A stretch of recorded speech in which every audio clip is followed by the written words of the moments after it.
los linfocitos T se van agotando y van perdiendo eficacia, se cargan los linfocitos B, que son los que fabrican las inmunoglobulinas, y por lo tanto también nos quedamos sin inmunoglobulinas. Cuando uno está en tratamiento con biespecíficos, tiene mucho riesgo de hacer infecciones y de hacer infecciones graves. Este es nuestro caballo de batalla. Entonces, estar muy bien del mieloma y pillar una infección grave que se te puede llevar por delante es lo que no nos gusta que nos pase. Y por tanto, es uno de los pocos tratamientos en mieloma en la actualidad que tenemos un tiempo sin tratamiento. Pese a que se pierda la respuesta a 1 año, a 2, a 3 o a 5, lo que sea que dure, en ese tiempo pues también es un tiempo que no van viniendo al hospital cada semana o cada 15 días a ponerse un tratamiento en la vena, subcutáneo, etc. Y luego hicimos otro ensayo que vimos que este triplete era mejor que este triplete, el VRD era mejor que el VTD. Y luego se hizo otro ensayo con este nombre tan chulo, el Casiopea, pues que se vio que esta combinación cuádruple, el DAR-VTD, era mejor que dar el VTD. Si hablamos de la neuropatía periférica, que a muchos de ustedes les condiciona molestias en las manos, en los pies, y seguramente, aunque hayan parado el tratamiento, sigue teniendo molestias durante muchísimo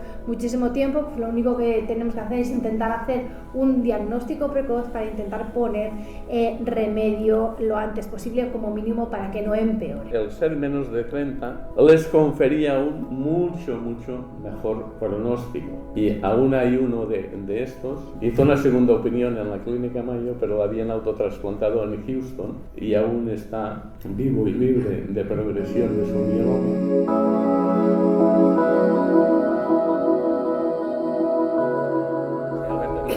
Trabajo en el Germans Trias y Pujol, otro de los hospitales de por aquí, y vamos a seguir. De hecho, Carlos y yo vamos a ver la parte más pija del mieloma de ahora, ¿no? Que son las cosas más nuevas y estas cosas un poco más chupis. Y yo voy a hablar de los anticuerpos biespecíficos, que son todo un grupo de fármacos nuevos de los últimos 5 años, pero que realmente ya veréis que nos van a cambiar mucho el panorama. Ya no, cuando los anticuerpos biespecíficos los expliqué que por primera vez hace 2 años aquí mismo, ¿no? El año pasado no. Y la verdad es que es una cosa muy prometedora, pero ya veremos. Pues bueno, ahora ya hemos visto. O sea, van muy bien. Y ahora os explicaré un poco cómo van, porque es fácil que muchos de vosotros o los estéis haciendo, que aquí hay algunos, o los acabéis haciendo en algún momento.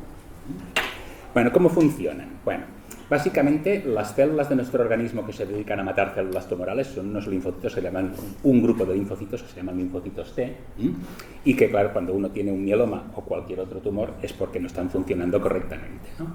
Entonces los anticuerpos biespecíficos se llaman biespecíficos porque tienen forma de Y, pero os los tenéis que imaginar como si fueran un ancla, ¿no? Un ancla que se engancha por un lado a la célula del mieloma, o de otras, se usan también para otras enfermedades, pero vamos a hablar del mieloma, y al otro lado al linfocito T, y activan el linfocito T para que ataque a la célula del mieloma, ¿no? Entonces esto es como una cosa que, visto así en teoría, suena magnífico, porque es súper específico, escoger a tu linfocito que no está funcionando, engancharlo a la célula del mieloma, hacerla que la ataque, ¿no? Y que tus propias defensas acaben con el mieloma, de forma así muy selectiva y muy precisa, ¿no? Entonces, es verdad que son bastante así, tampoco tanto como explico, pero esta es un poco la idea del biespecífico, y la verdad es que funcionan muy bien, son fármacos muy eficaces, que dan respuestas muy rápidas y muy profundas, ¿no?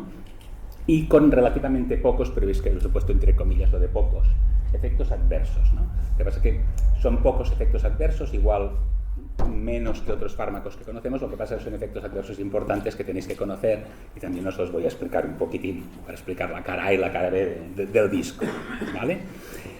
Otra cosa importante de los anticuerpos biespecíficos. Ahora tenemos un montón de ellos, pero seguramente tendremos un montón más. Y es que esto es un poco como el Lego, o los que somos más de aquí del país, el Tente, ¿no? Que con el anticuerpo específico se diseña, ¿no? Se puede modificar, darle una estructura diferente, y esto hace que los anticuerpos biespecíficos, aunque funcionen todos igual, puedan ser bastante diferentes en cuanto a lo que duran, a su capacidad para penetrar en la médula ósea, a su capacidad para activar el linfocito T, con lo cual vamos buscando biespecíficos que sean un poquito diferentes y no tengan las desventajas del que había antes, y tengan alguna ventaja respecto al previo. O sea que esto es una cosa todavía muy en desarrollo, Y aunque tengamos, ya veréis, una lista bastante larga de biespecíficos, vamos a tener más porque se pueden ir perfeccionando, ¿no? Son moléculas pues, que las puedes decir, bueno, si esta le pasa que, pues, que hace mucha reacción, podemos buscar la forma de que haga menos, ¿no? O si este activa poco, ¿no? al linfocito T para que ataque a la célula del mieloma, podemos buscar que sea un poco más, ¿no? Que tenga un poco más de afinidad, o sea, que se pueden ir perfeccionando, ¿no? Con lo cual tenemos así cancha para rato de ir investigando cosas, ¿no? Cuando expliqué esto hace un par de años, puse solo la mitad de arriba porque no había más, ¿no? Y decía, si no sabéis exactamente si lo que os están dando es un biespecífico, si acaba en TAMAP es que es un biespecífico, ¿no? Porque las nomenclaturas estas que ponemos a los fármacos, TA quiere decir contra un tumor y MAP quiere decir un anticuerpo monoclonal, pues los biespecíficos todos acababan en TAMAP, ¿no? El teclistamab, el renatamab, todos así. Ahora, pues, como siempre hay alguien que tiene ganas de fastidiarnos, ha salido una nueva nomenclatura y esos anticuerpos específicos no acaban en MAP, sino que acaban en MIC. ¿Vale? Entonces, ahora, los más nuevos, ¿no? Si tenéis ahora un fármaco, os están dando un fármaco que acaba en TAMIC, entonces quiere decir que es un biespecífico, pero más nuevo, de los últimos, no de los primeros, ¿vale? Pero vaya, todos ya veis que la lista es larguilla y vamos a ir a más. Disponibles de verdad, fuera de ensayos clínicos y estas cosas. Teclistamab, el renatamab y talquetamab, solo estos tres. Y además a partir de la 4ª línea de tratamiento. O sea, quiere decir que para que te den esto, está aprobado en pacientes pues, que han fallado un primer tratamiento, han fallado un segundo, han fallado un tercero, y entonces puedes dar uno de estos tres. En ensayos clínicos los tenemos antes y los tenemos de otras muchas maneras, pero esto es un poco la forma como se pueden dar pues, fuera de estudios, ¿no? Y de ensayos clínicos. ¿Cómo se dan? Bueno, pues la mayoría son subcutáneos, se pinchan en la barriga, cada un cierto tiempo. También hay alguno, estos tres que os he puesto son los tres antes, pues los tres son subcutáneos, también hay alguno endovenoso. Algunos han hecho el tránsito del endovenoso al subcutáneo. Cositas específicas que tienen de los biespecíficos, pues que hay que hacer una escalada de dosis inicial, luego os explicaré por qué, con promedicación. La mayoría se empiezan dando semanalmente y luego esto se espacia, ¿no? Y este espaciamiento ya veréis que también ha ido cambiando con el tiempo y muchas veces se adapta un poco a la respuesta. Y otra cosa que gusta a mucha gente, ¿no? Muchos pacientes, es que aparte de al principio y luego ya no necesitan premedicación y van sin corticoides. Que debe ser encantador, porque ya veis que todo lo damos siempre con corticoides, los bortezomib y los carfilzomib con corticoides, ¿no? Lenalidomida, pomalidomida con corticoides, el daratumab con corticoides, pues estos no, y esto es una cosa que a nosotros también nos gusta evidentemente mucho, ¿no? Y pues se están explorando cuál es la mejor forma de darlo, porque son fármacos que todo lo que os ha explicado antes Laura de los ensayos clínicos que van muy lentos y van avanzando, la fase 1, la fase 2, la fase 3, en estos fármacos se nos ha llevado el entusiasmo por delante porque la verdad es que funcionan muy bien y hemos ido quemando etapas muy rápido, ¿no? Y ahora tenemos, según cómo estamos en un momento en que damos un pasito o dos atrás para ver cuál es la mejor forma de darlos, ¿no? Esto es un poco lo que os he dicho de la eficacia, ¿no? Para que os hagáis una idea, nosotros cuando probamos un fármaco por primera vez, ¿no? Que lo probamos normalmente en gente que los tratamientos convencionales ya no nos dan de sí, lo probamos solo para ver qué efecto tiene, para ver si es tóxico sobre todo, y si no lo es, y luego ya vamos viendo cuál es la mejor forma de darlo y combinado con qué y cómo, ¿no? Cuando damos un fármaco solo en un paciente pues, que tiene un mieloma muy avanzado y en un 30% de las personas pues funciona, ya decimos esto es muy bueno, ¿no? Así fue con el daratumumab en su momento, fue con lenalidomida en su momento, fue con bortezomib en su momento, ¿no? Pues los primeros resultados con los biespecíficos, pues ya veis que 2 de cada 3 pacientes responden, ¿no? Pero no solo esto, sino que además la mitad de los pacientes hacían respuestas muy muy profundas, ¿no? O sea que realmente una respuesta no aquello de parece que responde un poquitín, ¿no? Si le va ayudando más a ver si mejora, sino que responden muy rápidamente y muy profundamente, ¿no? Y en estos pacientes que responden, la duración media de las respuestas ya no se mide en semanas ni meses, sino que se mide en años, ¿no? Normalmente estos pacientes que hacen respuesta completa, la mediana de duración de esta respuesta completa es de alrededor de 2 años, ¿no? Y tenemos otra cosa buena, aparte de que son muy eficaces, y es que hemos aprendido bastante rápidamente, y esto sí que lo hemos hecho mejor que con otros fármacos que nos ha costado más espabilarnos, ¿no? Hemos aprendido rápidamente cuando fallan, por qué fallan, ¿no? Ya veis que aquí os he puesto en azul, ¿no? De cada 10 pacientes, 7 responden, 3 no, ¿no? Estos 3 que no responden, ¿por qué no responden? Bueno, básicamente puede ser por 2 cosas, ¿no? Una, que quizá ya se os ha ocurrido, si sois de estos, así que pensáis rápido. Si esto coge y ancla el linfocito a la célula del mieloma para que el linfocito ataque a la célula del mieloma, si no tiene los linfocitos muy estropeados o no tiene, ¿no?, esto va a ir mal, ¿no? Es lo que llamamos nosotros los linfocitos no funcionantes o agotados, les llamamos muchas veces, ¿no? Entonces, pacientes con enfermedad muy avanzada, que han hecho muchos corticoides, ¿no?, que han hecho fármacos que estropean los linfocitos, claro, todo es un biespecífico y por mucho que actives ese linfocito, si está medio churrillo, pues malamente, ¿no? Y luego otra cosa que vemos que les va mal es cuando hay mucha masa tumoral, ¿no? Imaginaros un poco la situación, ¿no?, de un biespecífico de estos que entra en un sitio donde hay muchas células de mieloma y 1 o 2 linfocitos por allí repartidos, ¿no? Aunque vaya anclando ese linfocito con las células de alrededor, es que hay muchas células alrededor, ¿no? Y eso también nos va mal, ¿no? Y estas 2 cosas que hacen que nos fallen los biespecíficos también nos dan la pista de cómo evitarlo, ¿no? Y es, una, emplearlos antes. Hemos dicho que están aprobados a partir de la 4ª línea. En los ensayos clínicos no es la 4ª línea, tiene que ser antes, ¿no? Al emplearlos antes, pues los linfocitos están en mejor estado de salud, ¿no? La otra es que los biespecíficos también se pueden combinar. En vez de darlos solos, los puedes dar con fármacos que ayuden a que el linfocito se recupere. Y algunos de estos fármacos os sonarán mucho, ¿no? Porque pueden ser, por ejemplo, la lenalidomida, la pomalidomida, el daratumumab. Todos estos son fármacos que tienen su efecto sobre el mieloma, por un lado, pero por el otro lado también ayudan a que las poblaciones de linfocitos sanos se recuperen con el tiempo, ¿no? Por eso damos, por ejemplo, lenalidomida de mantenimiento mucho tiempo, porque ayuda a recuperar los linfocitos. Y en cuanto a la masa tumoral, lo mismo. Si los empleamos antes, habrá menos cantidad de mieloma. Y también aquí, al combinarlos, podemos hacer que, con fármacos que reduzcan muy rápido la masa tumoral, podemos hacer que este biespecífico funcione mucho mejor. O sea, que ya veis que usarlos antes y combinarlos nos va a solucionar seguramente, ¿no?, alguno de estos casos que vemos aquí en rojo. Cuando uno ya coge y estamos en la situación buena, ¿no?, los 7 pacientes que responden bien al biespecífico y responden muy profundamente, y esto dura mucho, ¿por qué acaba fallando?, ¿no? Esto ya es mucho menos frecuente que pase, y eso es una buena noticia, pero también puede pasar. Puede pasar también otra vez por 2 motivos. Una de ellas es que estos linfocitos pues, se vayan agotando y llega un momento en que el biespecífico deje de hacer efecto, igual que antes. Y la otra es que haya cambios en el receptor, ¿no? Si esta ancla coge al mieloma y ese mieloma aprende que en vez de tener ahí donde se pilla el ancla, esconde esa proteína y expresa otra, el biespecífico no lo reconoce y se le escapa, ¿no? Y aquí también tenemos planes, ¿no? El primero, si los linfocitos se van agotando porque tú vas dando biespecífico cada semana, cada vez como hacíamos al principio, que era todas las semanas, igual no nos va tan bien como si espaciamos las dosis en el paciente que ya está en respuesta, ¿no? Entonces estamos explorando un poco espaciar dosis, se están explorando también en algunos ensayos tratamientos intermitentes, ¿no?, y también combinarlos con fármacos que mejoren la actividad de los linfocitos exactamente igual que antes, ¿no?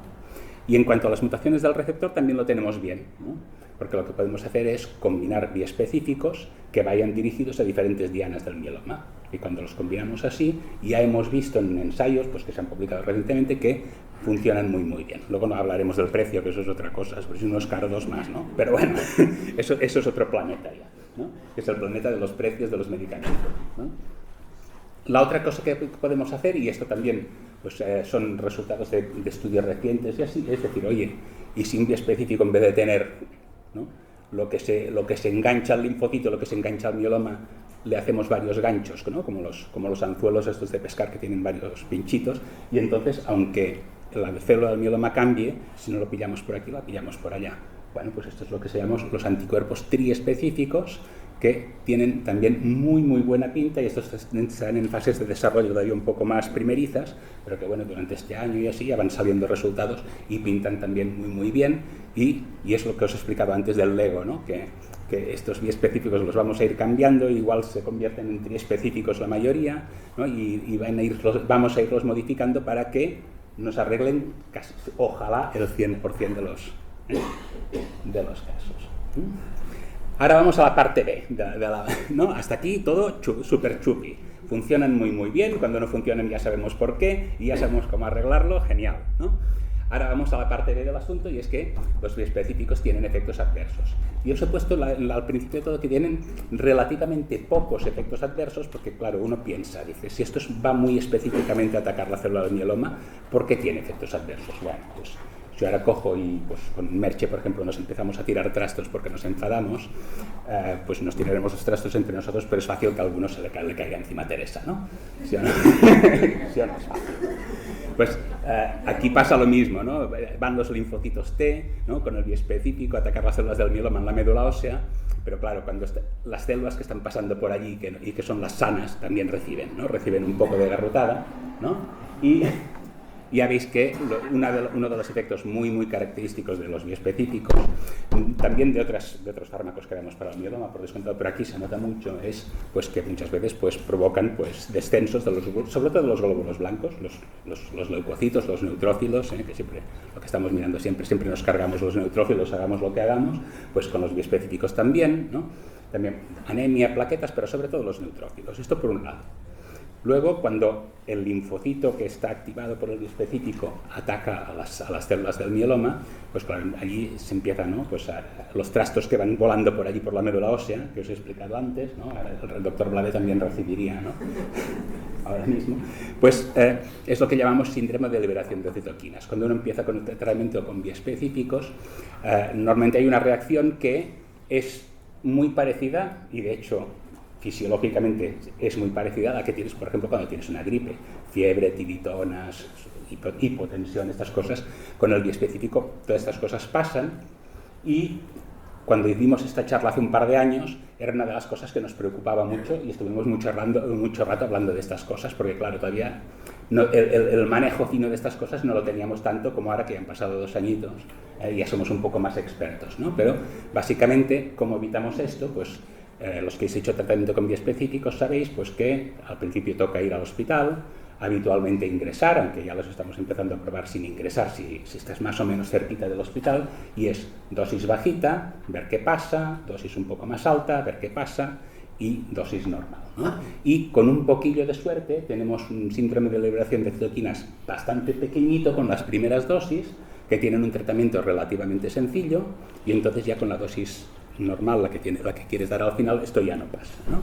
Ahí tenemos aquí el tratamiento que funciona para estas cosas, pero aquí, ojo, muy importante, porque claro, una persona que tiene un mieloma puede tener fiebre por muchos motivos. Entonces, eso de pensar que voy a darle un biespecífico a la fiebre, le daré el tocilizumab y para casa volando porque aquí no pasa nada, pensar que es una persona que seguramente le han bajado también las defensas, que puede tener una infección, o sea que hay que vigilar un poquito con esto, descartar otras causas, asegurar que se resuelve bien antes de la dosis siguiente y todas estas cosillas, ¿no? Y a diferencia de lo que os contará Carlos después, con los biespecíficos, si esto lo tienes bien controlado, es mucho menos frecuente que el síndrome de liberación de citoquinas te acabe dando problemas neurológicos, que son a veces, ¿no? Cuando el síndrome de liberación de citoquinas que no se resuelve bien es el que te acaba dando problemas de este tipo, y con los biespecíficos pasa poco porque realmente son síndromes de liberación de citoquinas bastante sencillitos de tratar, ahora que ya sabemos, cuando no sabíamos no nos parecían tan sencillitos, ¿no? Y que realmente se resuelven bastante rápidamente, ¿no? Ahora vamos a la parte gorda del asunto, ¿no? Los efectos indeseables que más nos preocupan, pero con diferencia, ¿no? Y que además son mucho más a largo plazo, ¿no? Los biespecíficos agotan los linfocitos, eso ya os lo he explicado antes, o sea, los linfocitos T se van agotando y van perdiendo eficacia, se cargan los linfocitos B, que son los que fabrican las inmunoglobulinas, y por lo tanto también nos quedamos sin inmunoglobulinas. Por lo tanto, cuando uno está en tratamiento con biespecíficos, tiene mucho riesgo de hacer infecciones y hacer infecciones graves. Y este es nuestro caballo de batalla. Entonces, estar muy bien del mieloma y pillar una infección grave que se te puede llevar por delante es lo que no nos gusta que nos pase, lógicamente. Y ya veis que aquí, que cuando ponemos aquí los días desde que empezaste los biespecíficos, de los 0 a 800, o sea, 3 añitos, y el tipo de infecciones que haces, puedes hacer cualquiera, y algunas rarísimas, algunas ya las conocéis, ¿no? Alguna de por aquí ya se sabe, algunas infecciones raras que pueden pasar con los biespecíficos, ¿no? Entonces, esto es una cosa muy importante, y fijaos que si uno va, los puntitos azules son las infecciones que iban pasando en el estudio este que se hizo, ¿no?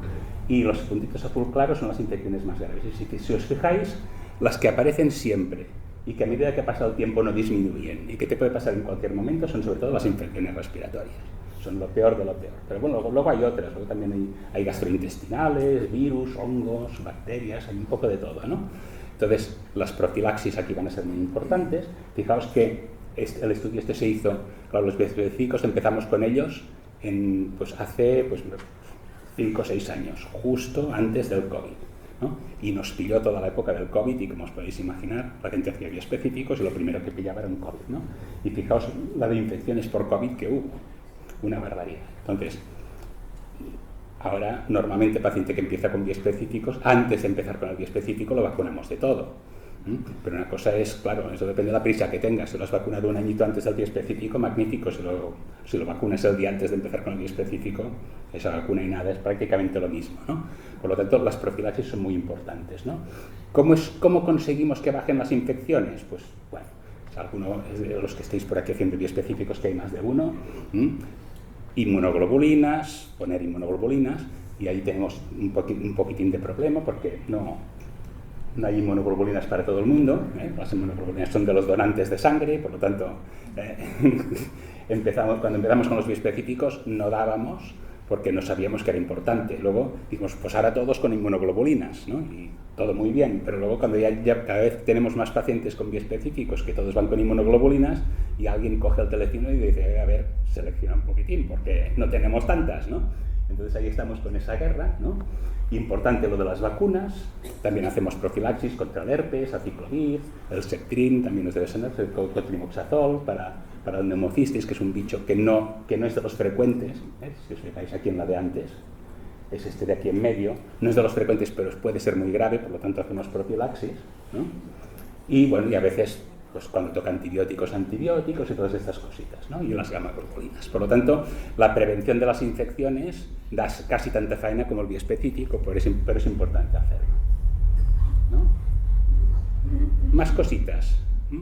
En cuanto a efectos adversos, os he puesto aquí otra vez la lista de los bioespecíficos y la mayoría van contra BCMA, que el BCMA es una molécula que comparten, sobre todo las células plasmáticas, que son las células del mieloma, pero también las plasmáticas normales, y esta molécula está muy relacionada con estos linfocitos que fabrican inmunoglobulinas y, por lo tanto, los anticuerpos específicos anti-BCMA dan mucha facilidad para hacer infecciones, ¿no? Tenemos que van contra otras dianas, lo que os he explicado antes, de que a veces cambiar la diana va bien. Y tenemos otra, la segunda, digamos, en frecuencia, que tiene más, ¿no? Que son los que van contra GPRC5D. Y estos hemos visto que hacen algo menos de infecciones. Algo menos de infecciones. También van con inmunoglobulinas, también van con profilaxis, van bien con todo, pero la frecuencia de infecciones es menor. Pero tienen otras cositas, ¿no? Y ahora en los bocadillos nos hemos encontrado estas cositas, ¿no? Básicamente el GPRC5D, que es esta molécula, también está en las papilas gustativas y también está en la base de las uñas y en las partes gruesas de la piel, en las partes gruesas de la piel. Por lo tanto, la gente que hace estos bioespecíficos, pues resulta que tienen menos infecciones, pero después de la primera dosis ya se quedan sin gusto, lo cual para el tema comidas no está muy bien, ¿no? Y por otro lado, pues empiezan a perder las uñas, a descamar la piel, a veces hacen pues ronchas bastante importantes, ¿no? Piel muy enrojecida, con picor. Entonces, pues bueno, pues vamos con las cremas hidratantes, con todo tipo de ungüentos y cositas para protegerlos lo más posibles, pero estas cositas en general solo mejoran cuando puedes hacer un poquito lo mismo que hacíamos con nosotros a las infecciones, empezar a espaciar dosis, ¿no? Y dejar mucho tiempo para que la piel, las uñas, las papilas gustativas se recuperen, pero esto es lentito. Entonces, ¿qué es mejor? Bueno, pues depende un poco del paciente, un poco depende de la situación específica. Desde luego las infecciones son más graves, pero si no te infectas estás de maravilla, ¿no? Esto pues es menos grave, porque nadie se muere de esto, pero es un peñazo, ¿no? Entonces pues ahí estamos en la juerga de qué es mejor si una cosa o la otra, y como os podéis imaginar, como os he contado antes, pues que ahora estamos probando cosas combinadas, podemos dar los dos a la vez, con lo cual lo fastidiamos todo, ¿no? Y el mieloma lo tenemos muy bien controlado, pero todo lo demás lo tenemos muy descontrolado, ¿no? Por lo tanto, aquí son este balance pues entre eficacia y efectos adversos, pues es la guerra de muchas de estas enfermedades, y el mieloma especialmente, porque claro, todos los tratamientos son largos, todos los tratamientos pues se tienen que mantener mucho tiempo, entonces las cosas que fastidian durante mucho tiempo. ¿no? ¿Hacia dónde vamos con todo esto de los biespecíficos? Pues, por un lado, lo que os he explicado, sabemos que son muy eficaces, tienen una toxicidad conocida y parcialmente prevenible, parcialmente porque una infección nunca es prevenible del todo, ¿no? Sabemos por qué fallan y ya tenemos planes de cómo evitarlo y ensayos clínicos en marcha para ver si realmente conseguimos evitar estas cosas.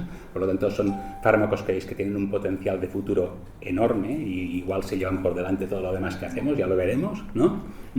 ¿Qué es lo que nos falta por pulir? Pues evidentemente, pues, ¿cuál es el mejor momento para usarlos, ¿no? Seguramente no será la cuarta línea, pero ya tenemos que ver en qué momento es el mejor momento, si van mejor solos o van mejor en combinación, o depende de las circunstancias, ¿no?